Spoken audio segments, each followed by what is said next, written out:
السلام علیکم ورحمۃ اللہ وبرکاتہ۔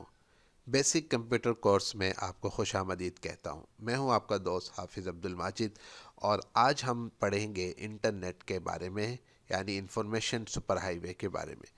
اس میں ہم چند چیزیں ڈسکس کریں گے کہ کمپیوٹر نیٹ ورک کیا ہوتا ہے، انٹرنیٹ کنیکٹنگ کسے کہتے ہیں، آئی ایس پی کیا ہوتا ہے، انٹرنیٹ سروسز کیا ہوتی ہیں، ورلڈ وائڈ ویب سے کیا مراد ہے، ای میل کیا ہوتی ہے، ویب پیجز کیا ہوتے ہیں، کیسے بنتے ہیں، ویب سائٹ کیا ہوتی ہے، یو آر ایل کسے کہتے ہیں، ویب براؤزر کیا ہے، اور میسج اس میں شیئرنگ کیسے کی جاتی ہے۔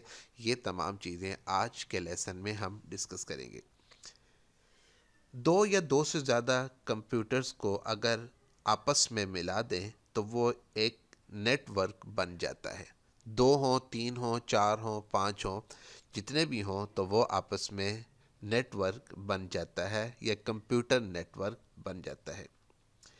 اس نیٹ ورک میں جو کمپیوٹرز آپس میں کنیکٹ ہوتے ہیں، ان میں موجود جتنے بھی کمپیوٹرز ہیں ان پہ کام کرنے والے لوگ آپس میں ایک دوسرے کے ساتھ بات چیت کر سکتے ہیں، آپس میں ایک دوسرے کے ساتھ انفارمیشن شیئر کر سکتے ہیں۔ جب ہم مختلف انٹرنیٹس کو آپس میں کنیکٹ کرتے ہیں تو وہ انٹرنیٹ کنیکٹنگ کہلاتی ہے، اور عام زبان میں اسے انٹرنیٹ بھی کہتے ہیں۔ دوستو، اس انٹرنیٹ کی وجہ سے دنیا میں موجود لاکھوں کمپیوٹرز ایک دوسرے کے ساتھ ملے ہوئے ہیں۔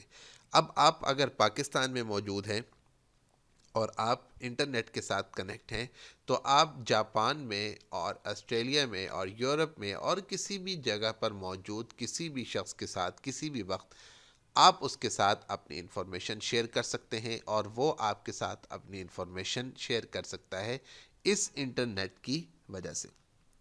انٹرنیٹ ایک ایسی ٹیکنالوجی ہے جس میں کمپیوٹرز ایک دوسرے کو بہت تیزی کے ساتھ انفارمیشن شیئر کرتے ہیں۔ اب یہ انٹرنیٹ کی جو ٹیکنالوجی ہے، اگر ہم اس کو آسان الفاظ میں دیکھیں تو اس سے پہلے بھی آپ اپنی انفارمیشن دوسروں کے ساتھ شیئر کرتے تھے۔ مثال کے طور پر آپ خط بھیجا کرتے تھے، آپ پارسل بھیجا کرتے تھے، لیکن وہ کئی دنوں کے بعد اس شخص کے پاس پہنچتا تھا، اور پروسیجر اس کا وہی ہوتا تھا کہ آپ پہلے اپنا خط ڈاک خانے تک لے کے جاتے، پوسٹ آفس تک لے کے جاتے، پھر وہ پوسٹ آفس والے آپ کے خط کو اس شہر میں، اس علاقے میں پہنچاتے، اور اس علاقے میں پوسٹ آفس والے اس خط کو وصول کرتے اور وہاں سے وہ لے کر اس شخص تک پہنچا دیتے جہاں تک آپ اپنی انفارمیشن یا بات پہنچانا چاہتے تھے۔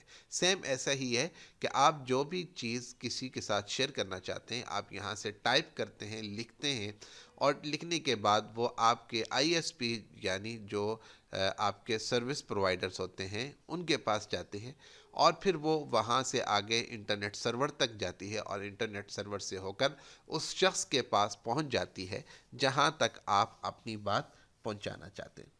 اب یہ دنیا میں موجود جتنے بھی کمپیوٹرز ہیں یہ سارے کے سارے آپس میں کنیکٹ ہیں، اور یہ آپس میں کنیکٹ یا تو ٹیلی فون لائنز کے ساتھ ہیں یا پھر سیٹلائٹ کی مدد سے ایک دوسرے کے ساتھ کنیکٹ کیے گئے ہیں۔ اب یہاں پر یہ سوال پیدا ہوتا ہے کہ یہ جو سارا انٹرنیٹ اور انٹرنیٹ کنیکٹنگ اور انٹرنیٹ ورکنگ، تو آخر ہم انٹرنیٹ تک پہنچیں گے کیسے؟ دوستو، اس کے لیے ہمیں انٹرنیٹ سروس پرووائڈر یعنی آئی ایس پی کی ضرورت ہوتی ہے، جو آپ کے لوکل سروس پرووائڈر ہوتے ہیں جو آپ کو انٹرنیٹ فراہم کرتے ہیں، آپ کو ان کی ضرورت ہوتی ہے، اور وہ آپ کو مختلف سروسز فراہم کرتے ہیں۔ انٹرنیٹ سروس پرووائڈر سے مراد وہ لوگ بھی ہوتے ہیں جو کسٹمر سے یا صارف سے پیسے لے کر ان کمپیوٹرز تک رسائی دیتے ہیں جہاں سے وہ انفارمیشن لے سکتے ہیں۔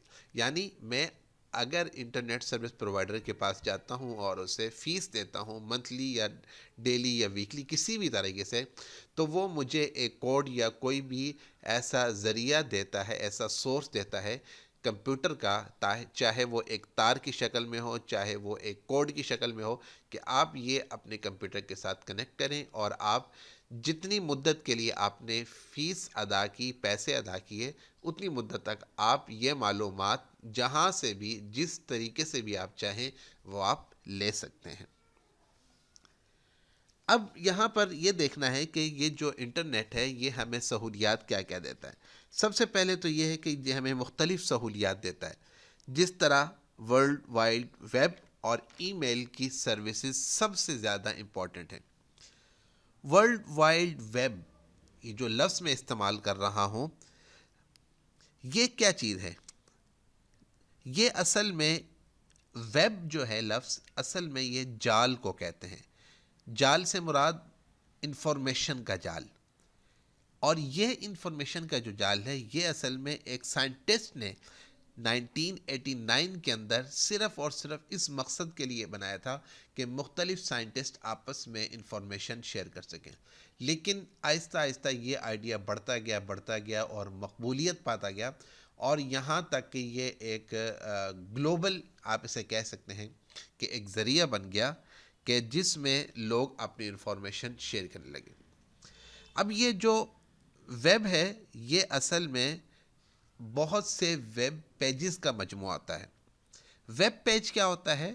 ویب پیج کا مطلب ایک ایسا ڈاکومنٹ جس کے اندر آپ ٹیکسٹ، آڈیو، ویڈیو، پکچر، اس سے ریلیونٹ جو بھی چیز آپ رکھنا چاہیں وہ آپ اس میں رکھتے ہیں. اب آپ نے دیکھا ہوگا کہ ایک گھر ہے، اب اس گھر کا ایک خاص ایڈریس ہے. اگر آپ کسی دوست کو کسی گھر میں بھیجنا چاہتے ہیں تو آپ اسے ایک بات بتاتے ہیں کہ آپ فلاں جگہ پر جائیں گے، فلاں گھر میں اس کا یہ نمبر ہوگا، اس کا یہ کلر ہوگا، یہ نشانیاں ہوں گی. اگر آپ ان نشانیوں کو فالو کرتے ہیں، ان علامات کو فالو کرتے ہیں، تو آپ اس گھر تک پہنچ جاتے ہیں. مینس کہ آپ اسے ایک ایڈریس بتاتے ہیں. اب یہ جو ویب پیجز ہیں یہ بھی ایسے ہی ہوتے ہیں.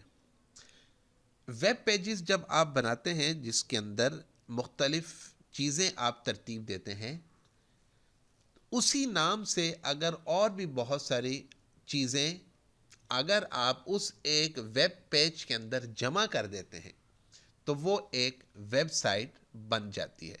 مثال کے طور پر میں آپ کو دکھاتا ہوں. یہ ایک ویب سائٹ ہے، یہ ہے bbc.com. اب اس میں ہوم یہ ایک ویب پیج ہے، نیوز یہ ایک ویب پیج ہے، سپورٹس یہ ایک ویب پیج ہے، ریئل یہ ایک ویب پیج ہے، یہ ایک ویب پیج ہے. اور اس ویب پیجز کا جو پورا ایک مجموعہ ہے، یعنی اس ایک ڈاکومنٹ کے اندر جو مختلف چیزیں رکھی گئی ہیں، ان تمام چیزوں کا مجموعہ اصل میں ویب سائٹ کہلاتا ہے، جس کا ایک مخصوص ایڈریس ہے جس کو ہم نے bbc.com کا نام دیا. امید ہے آپ میری بات اچھے طریقے سے سمجھ گئے ہوں گے کہ ایک ڈاکومنٹ ہے جس کے اندر مختلف چیزیں رکھی ہوئی ہیں، یہ ایک ویب پیج ہے. اسی طریقے سے اسی کے اندر ایک اور ویب پیج بنایا گیا ہے جس کو نیوز کا نام دیا گیا، ایک اور ویب پیج بنایا گیا جسے سپورٹس کا نام دیا گیا، ایک اور ویب پیج کا نام یہ رکھا گیا ٹریول، فیچر، اور اسی طریقے سے مختلف.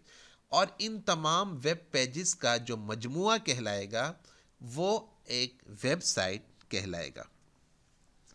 اب یہ ویب سائٹ کیا ہوتی ہے، یا یہ ویب سائٹ کس طرح ہمیں سروس فراہم کرتی ہے؟ اس ویب سائٹ تک پہنچنے کے لیے ایک ایڈریس ہوتا ہے جس کو ہم نے شروع میں ڈسکس کیا، جس کو ہم URLB کہتے ہیں. URLB کہتے ہیں، U for uniform, R for resources, اور L فار لوکیٹر. یعنی آپ اس کو ایک ایڈریس بتاتے ہیں اور وہ ایڈریس کے ذریعے سے ہم اس جگہ تک پہنچتے ہیں. جیسے میں نے یہ ایک ایڈریس لکھا، اب جس جگہ پر میں یہ ایڈریس لکھ رہا ہوں یہ ایڈریس بار ہے. ایڈریس بار کے اندر میں نے ایڈریس لکھا. اب اگر میں یہاں پر کوئی اور ایڈریس لکھ دوں گا تو آپ اس کو اس جگہ پر پہنچ جائیں گے. مثال کے طور پر میں یہاں پر اگر لکھ دیتا ہوں، کچھ بھی لکھ دیتا ہوں، فار ایگزامپل urdu.com.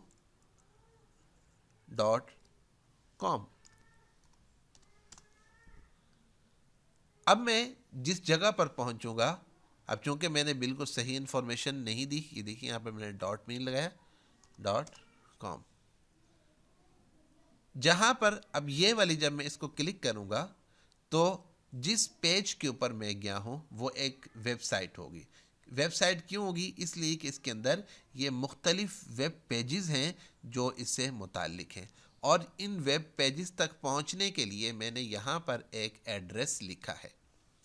اب یہ ایڈریس چلانے کے لیے بھی مختلف قسم کے سافٹ ویئرز ہوتے ہیں جو ان ویب پیجز کو چلاتے ہیں، جیسے Mozilla Firefox, Internet Explorer, Google Chrome, یا اس سے ریلیونٹ اور بھی بے شمار ایسے سافٹ ویئرز ہیں جو ان کو چلاتے ہیں. دوسری بات یہاں پر یہ بھی سمجھتے جائیے کہ انٹرنیٹ ہمیں اور کیا سہولت فراہم کرتا ہے. انٹرنیٹ اس کے علاوہ ہمیں یہ سہولت فراہم کرتا ہے کہ ہم اپنا پیغام کسی تک بہت تیزی کے ساتھ پہنچا سکتے ہیں، اور یہ وہی طریقہ ہے جیسے میں نے آپ کو پہلے بتایا کہ ایک خط کے ذریعے سے آپ کسی کو پیغام پہنچاتے ہیں. اب جب ہم خط کو کسی کو بھیجتے تھے تو اس خط کا پیغام کوئی اور شخص نہیں پڑھ سکتا تھا، بلکہ وہی شخص اسے کھولتا تھا جس کے نام ہم پیغام بھیجتے تھے. ایسے ہی ہم ایک پیغام کمپیوٹر کے ذریعے سے بھی کسی کو بھیج سکتے ہیں، اور اس کمپیوٹر کے پیغام کو صرف وہی شخص پہنچے گا جس کے پاس اس کو کھولنے کے لیے ایک محفوظ کوڈ یا پاس ورڈ موجود ہوگا. اس کے علاوہ آؤٹ لک، ایکسپریس اور بھی مختلف قسم کے ایسے ریسورسز موجود ہیں جن میں آپ اپنا پیغام بڑے محفوظ طریقے سے اس تک پہنچاتے ہیں. مثال کے طور پر میں نے یہاں پر جس شخص کو بھیجنا ہوگا اس کا ایک نمبر ہوگا، ایک کوڈ ہوگا جو مجھے یہاں پر ٹائپ کرنا ہوگا، اور اس کے بعد یہاں پر مجھے وہ میسج یا وہ انفارمیشن لکھنی ہوگی جو میں اس اپنے دوست کو یا کسی دوسرے شخص کو بتانا چاہوں گا. جب میں اسے یہ بتا دوں گا، لکھ دوں گا، تو میں یہاں سے سینڈ کا بٹن کروں گا، اور یہ انفارمیشن فوری طور پر اگر وہ انٹرنیٹ کے ساتھ کنیکٹ ہوگا تو اس تک وہ بات پہنچ جائے گی، اور یہ درمیان میں کوئی اور شخص اس انفارمیشن کو نہیں کھول سکتا، اس لیے کہ اس جگہ پر پہنچنے کے لیے یعنی جی میل کا اکاؤنٹ اس کے پاس اگر موجود ہوگا اور اسے معلوم ہوگا کہ جس شخص کو میں نے یہ انفارمیشن شیئر کی ہے اس کا کوڈ نمبر کیا ہے، اس کا پاس ورڈ کیا ہے، تب ہی وہ اس کو ایکسیس کر پائے گا. ادروائز اور کوئی بھی شخص اس کو ایکسیس نہیں کر سکتا.